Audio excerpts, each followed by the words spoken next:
जानती हो मैया? कालिदास जी को आप जानती हो? कहाँ आपके घर के ऊपर वाले फ्लोर में वही रहते हैं क्या? हाँ, कालिदास जी, महाकवि कालिदास एक नंबर के मूर्ख थे। यह एक राजा की बेटी थी, नाम था विद्योत्तमा। बड़ी विद्वान बेटी थी राजा की, पर विद्वान तो थी पर उसे अपने विद्या का बड़ा अभिमान था। वो कहती थी कि जो मेरे से बड़ा ज्ञानी होगा, जो मुझे अपने ज्ञान से संतुष्ट करेगा, मैं उसी से विवाह रचाऊंगी। अब वो इतनी बड़ी विद्वान थी कि उसके टक्कर का कोई विद्वान था ही नहीं। सारे लोगों को वो शास्त्रार्थ में पराजित कर देती थी। अब शादी करे कौन? उसकी उम्र बढ़ने लगी, राजा को बड़ी चिंता, मेरी बेटी कुंवारी रह जाएगी। और बड़ी घमंडी थी, ऐसे चलती थी कि मैं बड़ी ज्ञानी हूं। थोड़ा सा ज्ञान व्यान किसी को हो जाए, 2-4 बुक पढ़ ले तो आदमी फिर ऐसे कहाँ चलता है, ऐसे ही चलता है। थोड़ा ज्ञान होना साहब बुरा नहीं है। ज्ञान का जो अभिमान हो जाता है, वह ज्ञान का अभिमान आपको रावण बना देता है। रावण को भी ज्ञान का बड़ा अभिमान था, इसलिए दुर्गति हो गई। रावण को राम ने नहीं मारा, रावण के अभिमान ने ही उसे मार डाला। इसलिए ज्ञान होना गलत नहीं है। विद्योत्तमा को क्या हो गया? अभिमान। क्या हो गया? तब उसके पिता ने एक दिन कसम खाई, मैं अपनी बेटी का विवाह बड़े मूर्ख आदमी से करूंगा ताकि इसका घमंड टूट जाए। अब पिता ने सैनिकों से कहा, जाओ जो सबसे मूर्ख आदमी है उसे पकड़ कर लाओ। तो कालिदास जी मूर्ख हैं, ये कैसे सिद्ध हुआ था? कैसे सिद्ध हुआ था? यह जिस पेड़ पर चढ़कर जिस डाल पर खड़े थे, उसी डाल को काट रहे थे। तो किसी सैनिक ने पूछा, भाई क्या कर रहे हो? बोले लकड़ियां काट रहा हूं। क्यों काट रहे हो? अरे भाई लकड़ियां काट रहा हूं। तो तुम जिस डाल पर खड़े हो उसी को काट रहे हो? बोले तो लकड़ी काटूंगा तब तो ले जाऊंगा। अरे बोले तुम गिर जाओगे। उसने कहा तुम हो मूर्ख, लकड़ी कटेगी तो लकड़ी गिरेगी, हम क्यों गिरेंगे?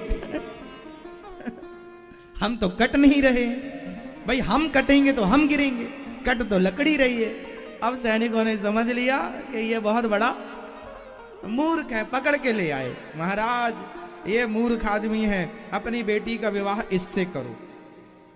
लेकिन बेटी के संग जबरदस्ती कैसे करे? उसकी भी तो राजी मर्जी हो।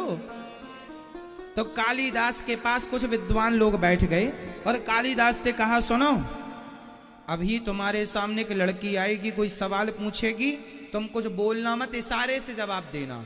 वो जो जो कहे वह समझी उंगलियां उठाते चलना, ऐसे ऐसे, बाकी व्याख्या हम करते चलेंगे। कालिदास जी पहुंचे सभा में, ऊंचे आसन पर विद्योत्तमा बैठी थी।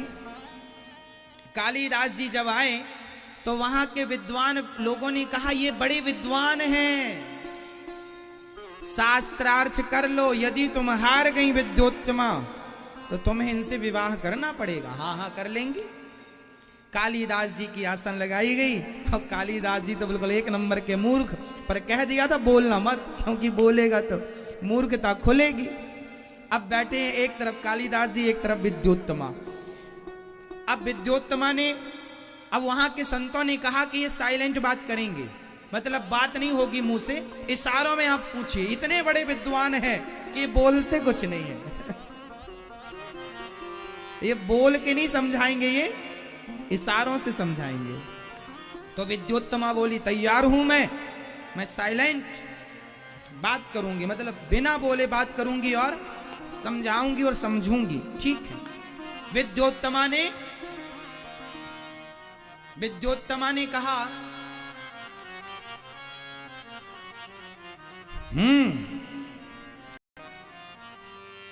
तो कालिदास जी को लगा ये कह रही है एक थप्पड़ मारूंगी। हम मूर्ख तो मूर्ख, कालिदास जी ने कहा तू एक मारेगी? मैं दो जमाऊंगा तेरे गालों में। विद्योत्तमा ने पूछा क्या ब्रह्म एक ही है? एको ब्रह्म? एको ब्रह्म।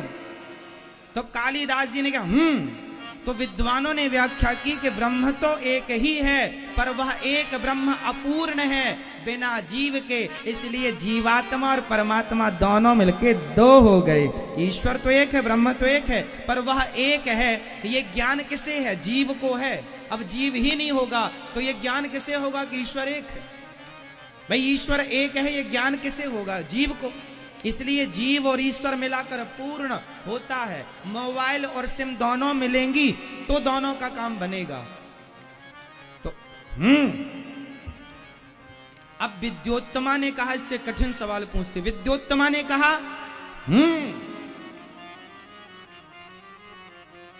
विद्योत्तमा ने पूछा क्या 3 गुण से ही काम हो जाएगा? सत्व गुण, रजोगुण और तमोगुण। सत्व गुण, रजोगुण और तमोगुण। विद्योत्तमा के पूछने का आशय यह था कि क्या यह सृष्टि 3 गुण से परिपूर्ण हो जाएगी? तो कालिदास जी ने कहा यह हमें 3 मारने का बोल रही है, अब मैं इसे बढ़ा के मारूंगा। तो कह दिया उन्होंने 5 मारूंगा तुझे गिन के।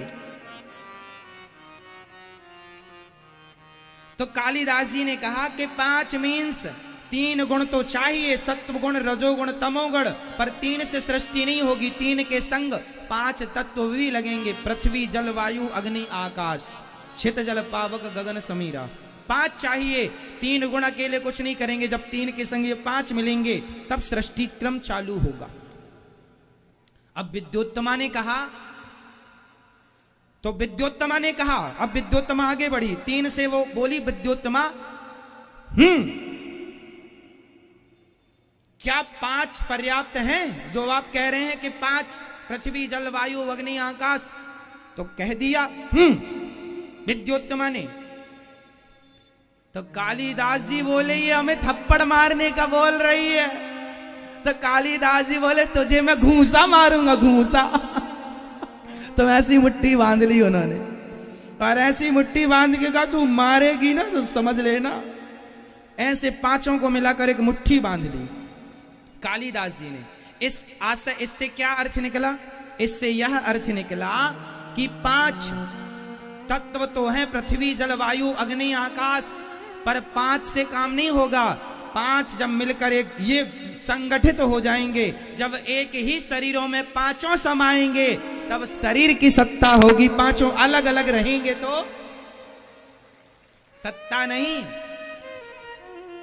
भाई पृथ्वी अलग भाग है, जल अलग भाग है, वायु अलग, तो शरीर थोड़ी तैयार होगा जब 5 एक हो। इसलिए एक ठूसा मारेंगे तुझे। एक ठूसा कहा, मुठिका एक महाकपि हनी, मुठिका मिलके एक। विद्योत्तमा समझ गई कि ये आदमी बड़ा ज्ञानी है। विद्योत्तमा को लगा ये आदमी बहुत बड़ा ज्ञानी है, मेरे सही जवाब दिया हर प्रश्न का। और विद्वान लोगों ने व्याख्या करी। अब तो विद्योत्तमा तैयार हो गई, शादी हुई। राजा बड़ा खुश के चलो हो गई शादी। और जब शादी हुई तो वही है, मैंने अभी पिछली कथा में सुनाया था कि एक लड़का लड़की ने व्हाट्सएप में प्यार कर लिया। और प्यार जब हो गया तो दोनों ने एक दूसरे को आई लव यू लिखा। लो यार लव यू भी हो गया, प्यार भी हो गया, और दोनों ने बिना फोन पे बात किए शादी कर ली। क्योंकि प्यार हो गया था ऑलरेडी, उनका बातचीत हुई नहीं थी। शादी हुई, और जब पति अपनी पत्नी का घूंघट उठाया और उठाकर बोला घूमने कहाँ चलोगी, तो उसने कह दिया तुल्लू मनाली तलेंदे, तित कतवा लेना। अब उसे पता चला ये तो तोतली है। अब तोतली इसलिए निकल गई क्योंकि उसने पहले बात, तो यही हुआ विद्योत्तमा के साथ कि बातचीत तो पहले हो गई।